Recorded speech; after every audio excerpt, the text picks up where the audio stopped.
భారతదేశ వ్యాప్తంగా అమితంగా ఒక్కొక్క వ్యక్తిని ఒక్కొక్కరు ప్రేమిస్తూ ఉంటారు. లైక్ హీరో, నిజం ఇది. సో ఆ కోవకే చెందారు. ఈరోజు మనం వరంగల్ చిలకి రావడం జరిగింది. మనతో ఒక ఫేమస్ డాక్టర్ శ్రీనివాస్ వర్మ గారు మనతో ఉన్నారు. సో వీరికి నరేంద్ర మోడీ గారు అంటే అమితమైన ప్రేమ, భక్తి, ఒక గురువు లెక్కన ట్రీట్ చేస్తూ ఉంటారు జనరల్గా. మరి మోడీ గారి ఫాలోవర్గా, మోడీ గారిని హీరోగా ట్రీట్ చేసినటువంటి వీరి నుంచి కొంత లేటెస్ట్ ఇన్ఫర్మేషన్ అడుగుదాం. వాస్తవానికి మోడీ గారిలో ఏం చూసి, ఎలాంటి క్వాలిటీస్ చూసి వీరు ఇష్టపడతా ఉన్నారు, అదే ఇప్పుడు తెలుసుకునే ప్రయత్నం చేద్దాం. నమస్తే సార్, బాగున్నారు? నమస్తే Venkat, how are you? Sir fine sir, fine. Sir నేను పాయింట్కి వస్తున్నా. మీరు మోడీ గారిని చాలా అమితంగా ఇష్టపడతా ఉంటారు జనరల్గా. అయితే ఎంత ఇష్టం మీకు? దాదాపుగా అంటే నా ఫ్యామిలీ తర్వాత బాగా ఇష్టపడేది, ప్రపంచంలోనే అత్యధికంగా ఇష్టపడే వ్యక్తులలో నరేంద్ర మోడీ గారు ఒకరు. ఆయనను దాదాపు ఒక 8-10 సంవత్సరాల నుంచి ఇష్టపడుతున్నాను. అంతకంత ముందు అంతా అంటే పెద్ద తెలిసేది కాదు, తక్కువే కంపారిటివ్లీ.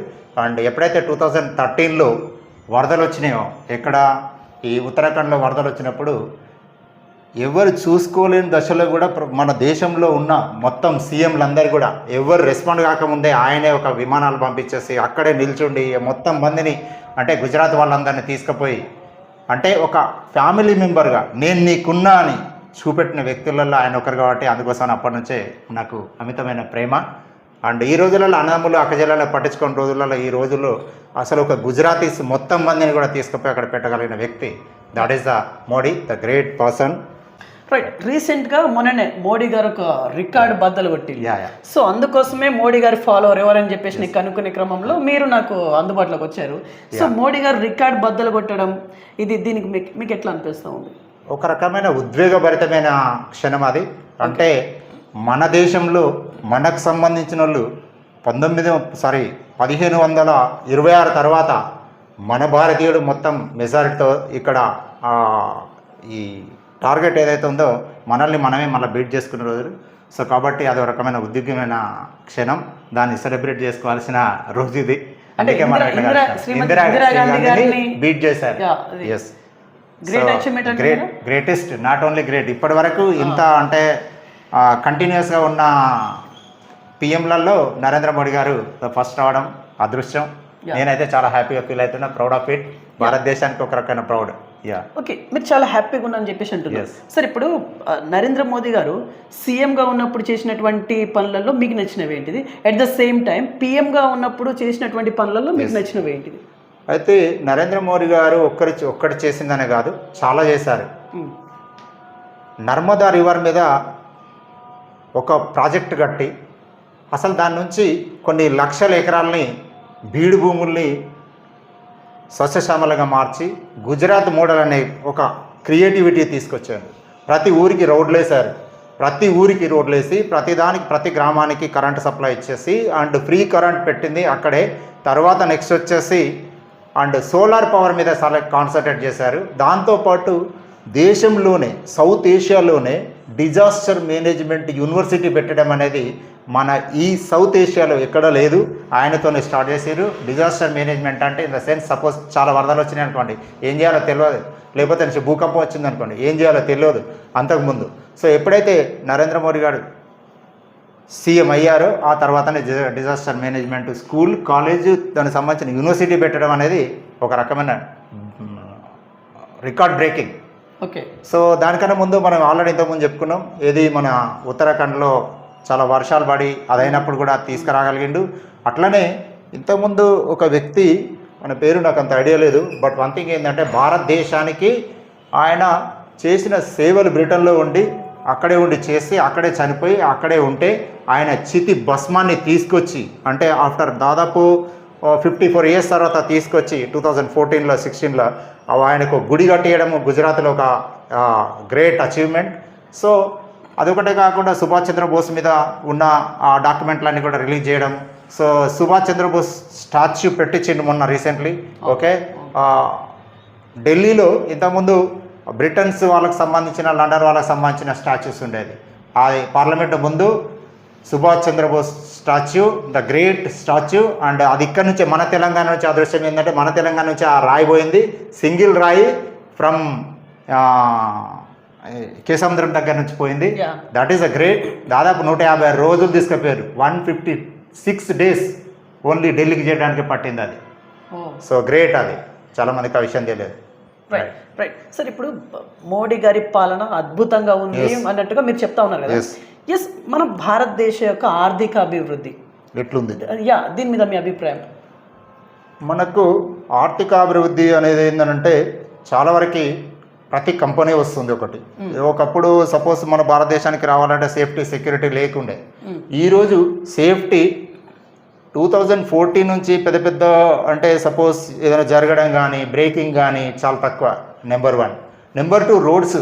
అంటే ప్రపంచంలో మనది అమెరికా తర్వాత రోడ్స్ విషయానికి వస్తే దాదాపు 166,000 కిలోమీటర్లు వేసి ప్రపంచంలో మనది 2వ దేశంగా ఎదిగింది. 2వ దేశంగా చైనాని బీట్ చేసినాం మనం. సో ఒకప్పుడు ఢిల్లీ నుంచి లేకపోతే నెక్స్ట్ ఉత్తరాఖండ్ నుంచి లేకపోతే ఇక్కడ నుంచి కన్యాకుమారి నుంచి రావాలంటే దాదాపు సరుకు రవాణాలో చాలా తొందరగా వచ్చేసింది. దాదాపు 33%, నేను చెప్పడం కాదు, ఈజ్ అ డాటా చెప్తుంది, 33% టైం సేవ్ అవుతుంది. సో ఈ రోడ్స్ తీసుకుంటే తర్వాత నెక్స్ట్ వచ్చేసి ఎక్కడైనా కూడా సేఫ్టీ సెక్యూరిటీ వచ్చింది. తర్వాత నెక్స్ట్ వచ్చి 370 ఆర్టికల్ తీసేశారు. సో ఇదొక అంటే 370 ఆర్టికల్ను ముట్టుకునే అంత దమ్ము ధైర్యం ఉన్న అసలు ఎవరు లేకుండే, కానీ అది తీసేస్తారనే నమ్మకం కూడా లేకుండే. ఒకప్పుడు చాలామంది డిస్కస్ చేసేది, అరే అది తీసేస్తే రక్తం ఏరులై పారుతుంది, అసలు ఊర్లే ఖాళీ అవుతారు. కానీ మనం మాట్లాడితే తుంపరపడే అంత బ్లడ్ కూడా బ్లీడ్ అవ్వకుండా చాలా సింపుల్గా స్వీట్గా అంటే ఇట్లా మనము బనానా ఒలిసి నోట్లో పెట్టినట్టు తీసేసిండు. That is the great of Modi. No one can do that one. Okay, Swachh Bharat. Modi అంటేనే ఫస్ట్ స్టార్టింగ్ లో స్వచ్ఛ భారత్ అనే పేరు చాలా మారుమోగిపోయింది. నిజంగా చాలా మంచి పేరు తీసుకొచ్చింది కూడా దేశవ్యాప్తంగా. ఈ స్వచ్ఛ భారత్ వల్ల అంటే అంటే మెడికల్ డిపార్ట్మెంట్ వాళ్ళకి ఎట్లాంటి సంబంధాలు చేకూర్చింది? ఇక స్వచ్ఛ భారత్ కంటే ముందు మన దగ్గర దాదాపు 13,40,00,000 టాయిలెట్స్ కట్టించారండి. ఏది భారత్లో Swachh Bharat మొదలుపెట్టినాక 2014 first August 15కి start చేశారు. 13,40,00,000 టాయిలెట్స్. సో నేను 2016 ఆ మధ్యలో ఒకసారి నేను భద్రకల్లి పోయి ఉంటే, నేను ఇప్పటివరకు దాదాపు 45 కంట్రీస్ తిరిగిన. మన కంట్రీ కంటే చాలా కంట్రీస్ ఫార్ అడ్వాన్స్డ్ చిన్న చిన్న కంట్రీస్ ఉన్నాయి. కానీ 2016లో పోయినప్పుడు భద్రకాళి టెంపుల్ పోతా అంటే అసలు మన భారతదేశంలో ఉన్నామా ఇంకెక్కడ ఉన్నామా అని నాకు డౌట్ వచ్చింది. అంత నీట్గా అయినాయండి.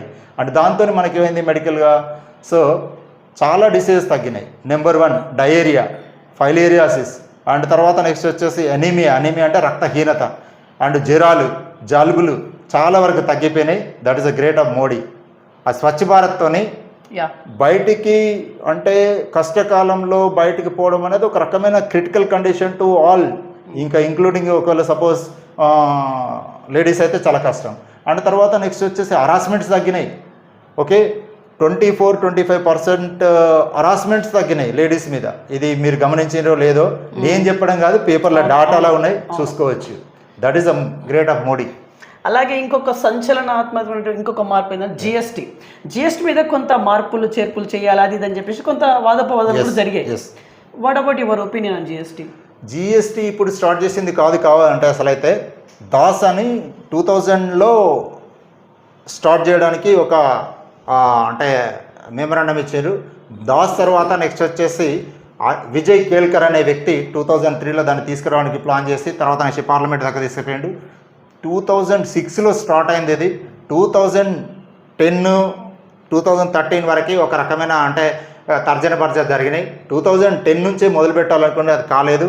నరేంద్ర మోడీ గారు వచ్చిన తర్వాత అందరితో డిస్కస్ చేసి టోటల్ అందరిని తీసుకొచ్చి ఒక అధీకృతమైన ఒకే నేషన్ ఒకే సిస్టమ్, అంటే ఒకే ట్యాక్స్ ఉండాలి.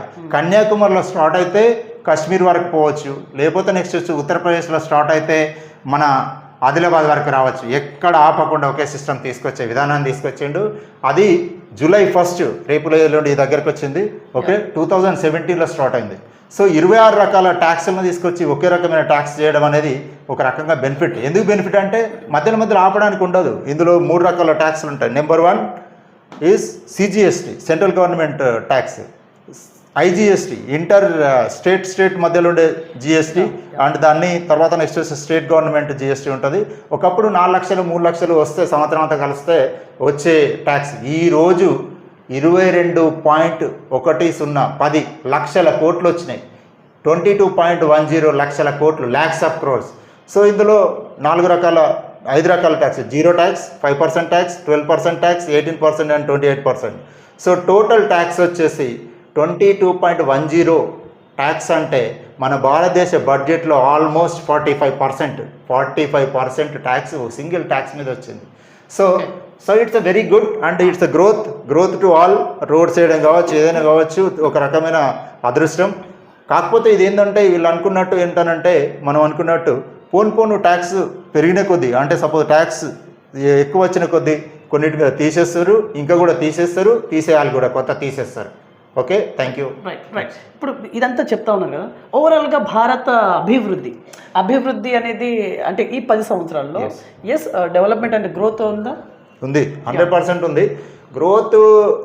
రోడ్స్ తీసుకుందామండి. ఒకప్పుడు రోడ్స్ మీద ఏముంది, అసలు ఎక్కడ పోయినా కూడా పంచర్ షాప్లే ఉండేది.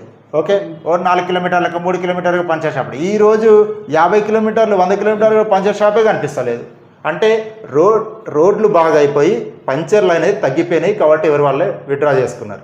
నెంబర్ 1. నెంబర్ 2, టైర్ యొక్క అంటే లైఫ్ పెరిగింది. ఒకప్పుడు 40,000 కిలోమీటర్లు తిరిగితే చాలా ఎక్కువ. సో ఈరోజు 70,000 కిలోమీటర్లు తిరుగుతుంది. కొంతమంది మంచిగా నడుపుకుంటే 90,000 కిలోమీటర్లు వచ్చినా కూడా నా ఫ్రెండ్స్ ఉన్నారు. సో అది.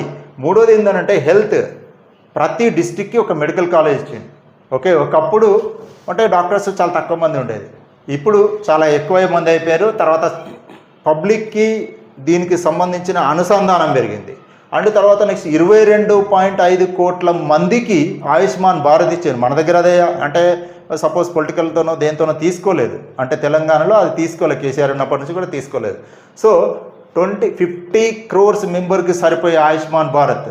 ఓకే, అండ్ తర్వాత నెక్స్ట్ అంతకుముందు ఏమున్నది, ఒక మనం రైస్ తీసుకుంటే ఏప్రిల్ 2020 నుంచి ఇప్పటి వరకు ఫ్రీగా ఇస్తున్నారు. ఇప్పుడైతే 3 monthsకి ఒకేసారి ఇస్తారు.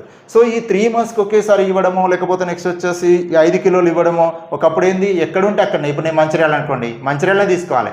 లేదా అట్లాంటప్పుడు ఏమవుతుందంటే, ఒక వ్యక్తి ఇప్పుడు సపోజ్ బీహార్ నుంచో, లేకపోతే నెక్స్ట్ వచ్చి ఉత్తరప్రదేశ్ నుంచో, లేకపోతే నెక్స్ట్ వచ్చేసి రాజస్థాన్ నుంచో వచ్చిన వాళ్ళు ఇక్కడ వర్క్ చేస్తున్నారు చాలామంది, మీకు తెలుసు. సో వీళ్ళందరూ అక్కడికి పోయి రావాలంటే ఎంత కాస్ట్, దాంతోపాటు వర్క్ లోడు, దాంతోపాటు నెక్స్ట్ వచ్చేసి ట్రాన్స్పోర్టేషన్, ఇవన్నీ కూడా చాలా ప్రాబ్లం. సో ఇప్పుడు ఏమైంది, ఎక్కడ తంపు పెడితే అక్కడ ఎక్కడి నుంచైనా తీసుకోవచ్చు. దేశం మొత్తం ఒకటే ట్యాక్స్, ఒకటే మనిషి, ఒకటే ఆధార్ నెంబర్. సో వీటితోని ఎక్కడైనా తీసుకోవచ్చు. సో అదొక చాలా గ్రోత్ కింద లెక్క. అంటే ఇవన్నీ మనకు ఎందుకు అని అంటే, ఇదంతా డిజిటలైజేషన్ అవ్వడంతోనే మనకి ఇట్లా ఈజీ అయింది. సో చాలా గ్రోత్ ఉన్నది. అండ్ తర్వాత మనం నాట్ ఓన్లీ దిస్ వన్, మీరు S-400 అంటే మనకిప్పుడు పాతకాలంలో రామాయణ మహాభారతంలో యుద్ధాలు చూసినాం. ఏమని, ఆయన సపోజ్ అగ్నిబాణం వేస్తే మనం వర్షం బాణం వేసే టైపు. సో ఆ సిస్టమ్లో డెవలప్ చేసింది. ఇది అలా ఒక్కరోజుతో వచ్చింది కాదు, ఇది మెల్లమెల్ల పెరిగి అంటే మెల్లమెల్ల మొలక పెట్టింది. తర్వాత ఎవరికి తెలియకుండా ఇది జరిగింది చాలా. లేదంటే ఆపరేషన్ సింధూర్ మనము చాలా అంటే భయపడాల్సిన అవసరం ఏర్పడదు. ఈరోజు మనం 400 కిలోమీటర్ ముందే పసిగట్టి దాన్ని అక్కడనే బ్రేక్ చేస్తున్నాం. So that is the greatness of Modi and ISRO and all other team. Okay, అంటే మోడీ గారి హయాంలో ఇదంతా జరుగుతుందని మీరు అంటారు. అంటే ఎప్పటికీ కేంద్రంలో బీజేపీ ఉండాలనా? బీజేపీ ఉండాలి, లేకపోతే నెక్స్ట్ మోడీ ఉండాలని అనుకోవట్లేదు. దేశం కోసము అంటే అది వచ్చేసి పబ్లిక్ కోరుకునేది. అది మనం అనుకునేది, నేను ఒక్కరిని అనుకుంటా, లేకపోతే నెక్స్ట్ మీరు ఒకరు అనుకుంటా కాదు, పబ్లిక్ కోరుకుంటారు డెఫినెట్. అంటే ఏమనుకుంటున్నారు, ఎప్పటికీ మోదీ గారే ఉండాలా? మోడీ లాంటి వ్యక్తి కావాలి. అండ్ ఎందుకు కావాలంటే దేశం కోసం కలలు కనాలి, దేశం కోసమే ఉండాలి, దేశం కోసమే ఆలోచించాలి.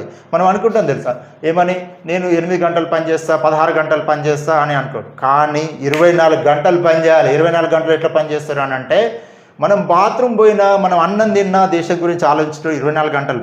ఈవెన్ పడుకున్నా మనం దేశం గురించే కళ్ళగా అంటాం. సో ఎట్లుండాలి ఏందని లవ్ చేస్తాం. సో అట్లాంటి వ్యక్తి దేశానికి అవసరము. ఓకే, దేహం కంటే దేశమే ముఖ్యం. సో అది 100%. రైట్. ఇప్పుడు ఇదంతా okay sir, what about poverty ఏంటి? పావర్టీ గురించి ఏం చెప్తారు? ఇప్పుడు మీరు అభివృద్ధి చెప్పిల్లో, ఆర్థిక అంతా చెప్పిల్లో, ఓకే, పావర్టీ విషయానికి వస్తే ఏం మాట్లాడతారు? పావర్టీ వచ్చేసి 2022 ఈ పావర్టీ అనేది డిఫరెంట్ కంట్రీస్లో డిఫరెంట్ ఉంటుంది. బిలో పావర్టీ లైన్ అంటే 40 రూపాయల కంటే తక్కువ సంపాదించే వ్యక్తిని మనం బీపీఎల్ కింద తీసుకుంటున్నాం అసలు అయితే మొత్తానికి. అంటే సంవత్సరానికి $1, సంవత్సరానికి దాన్ని రోజుకి $1 అంటే $2 130 రూపీస్ కంటే తక్కువ వస్తే దాన్ని పావర్టీ కింద తీసుకుంటున్నాం ఇప్పుడు. సో దాంతో చాలానే తగ్గింది. ఒకప్పుడు 40% ఉన్న పావర్టీ ఈరోజు దాదాపు 15%కి వచ్చింది. సో మనం పావర్టీ చాలా తగ్గించేసినాము. అండ్ తర్వాత చాలా సిటీస్లో నో బెగ్గర్ సిటీ అని కొత్త ప్రాజెక్ట్ తీసుకొచ్చినాము.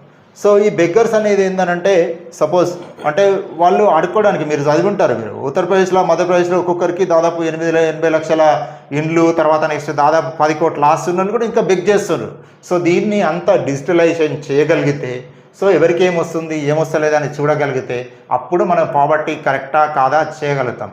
సో ఇంకొకటి ఏంటంటే మన దగ్గర 2022 జనవరి డాటా డిసెంబర్ డాటా ప్రకారంగా సో మన దగ్గర 18 కోట్ల ఫ్యామిలీస్, మొత్తం ఏమో 24.5 crores ఫ్యామిలీస్ ఉన్నాయి. అందులో 18 crores ఫ్యామిలీస్ బిలో పావర్టీ కింద లైన్ అనేది చూపెడుతున్నాం ఇది. సో కాబట్టి ఇంకా మనం డిజిటలైజేషన్ చేయాలి. ఓకే సార్, ఇప్పుడు మీరు జనరల్గా పాలిటిక్స్ని చాలా నిశ్చితంగా అబ్జర్వ్ చేస్తూ ఉంటాం. అందులో బాగా ఇంటర్నేషనల్ ఒక క్వశ్చన్ ఏంటంటే రష్యా ఉక్రెయిన్ కావచ్చు, ఇండియా పాక్ కావచ్చు, ఇరాన్ ఇజ్రాయెల్ కావచ్చు, అంటే ఈ రకమైనటువంటి ఈ వార్ యొక్క ప్రభావం వెనుకాల అసలైన రీజన్ ఏమై ఉండొచ్చు?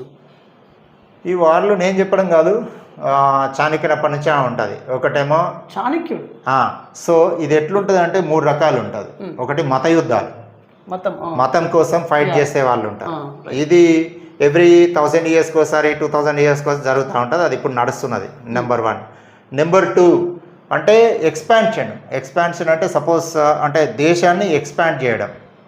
ఓకే, సపోజ్ ఉక్రెయిన్ ఉంది, ఉక్రెయిన్ అంటే రష్యా నుంచే వచ్చింది, వాళ్ళు మా మీద ఇది చేస్తారని మళ్ళీ నెక్స్ట్ ఎక్స్పాన్షన్కి వెళ్తుండ్రు. సో అది ఇచ్చేస్తారు. మూడోది ఏంటంటే గ్రడ్జ్ అంటే కోపం. అంటే ఏదో ఒక మాట వస్తుంది. ఇప్పుడు సపోజ్ మీరు అంటే పాతకాలంలో దుర్యోధన కాలంలో చూస్తే నవ్విందని యుద్ధం చేస్తారు. ఓకే, నేను కింద పడితే నవ్విందని యుద్ధం చేస్తారు. సో ఇట్లా డిఫరెంట్గా ఉంటుంది. సో దాంట్లో మన మోడీ చేసింది ఏంటంటే మన దగ్గర నుంచి దాదాపు ఉక్రెయిన్లో 12,800 మందిని యుద్ధం ఆపి తీసుకురాగలిగిన సత్తా ఉన్న వ్యక్తి నరేంద్ర మోడీ మాత్రమే. No one can. Even America వాళ్ళు మాట్లాడితే కూడా అసలు పుతిన్ పట్టించుకోలే. అలాంటిది నరేంద్ర మోడీ మాట్లాడితే యుద్ధాన్ని ఆపి మొత్తం మందిని మన ఇండియాకి పంపించారు. మనతో పాటు అటు బంగ్లాదేశీయులు, ఇటు పాకిస్తాన్లు, ఆఫ్ఘనిస్తాను అండ్ అమెరికా వాళ్ళు కూడా ఎవరి ఇళ్ళకి వాళ్ళకి చేరారు. That is a greatness of Modi. Operation Sindoor వల్ల మన భారత ప్రజలకి ఏం మేలు కలిగింది?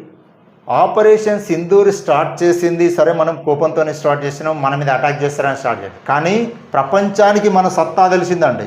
ఈరోజు ప్రపంచంలో మనం ఎంత స్ట్రాంగ్. మనకు బ్రహ్మోస్ క్షిపణి కావచ్చు, తర్వాత S-400 కావచ్చు, లేకపోతే నెక్స్ట్ వచ్చేసి వార్ హెడ్సే కావచ్చు. ఒకప్పుడు మనము దిగుమతి చేసుకునేది, ఈరోజు మనం 36,000 కోట్లు ఎగుమతి చేస్తున్నాం.